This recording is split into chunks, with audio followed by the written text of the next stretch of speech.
Bada diggaanan goome horabbaa koo durna saame silaadansaa utuun korma fidee qalee garuu waa'ee kormaa waa'ee dhiigaa natti himne warri jaarsaa warra langaa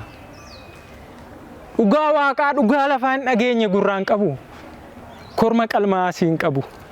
waa'ee kormaa hin dhageenyen dhoksaan fidee bosonaan keenya shoo gurbaa baga moote baga balassi qanaate tarii irraa kaasee warri keeti akka jaarsi sii muretti kunoo fudhu ulee ceekaa ulee saawwaa ulee tikaa harraa kaasee anuu beeka kan koo ameessa akka gu'e hankoo abdiin akka du'e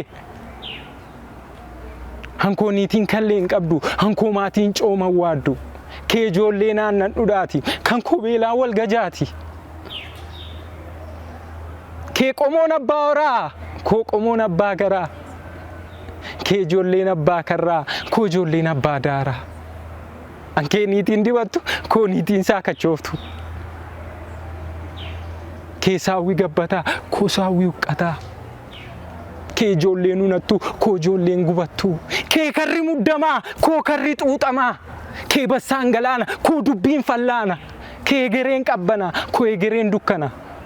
kunoo fudhu ulee ceekaa ulee saawwaa ulee tikaa harraa kaasee anuu beekaa tarii harraa kaasee warri keeti akka jaarsi sii muretti oo fudhu ulee ceekaa ulee saawwaa ulee tikaa harraa kaasee anuu beekaa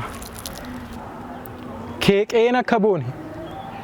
koo qeen akka boone hankoo ameessa akka gu'e hankoo abdiin akka du'e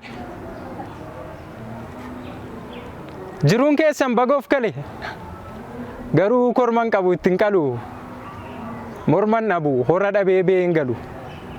dhiiga cobsuun erga warri dhuunfaate haalolau kan kololaate xurii haaru dhangalee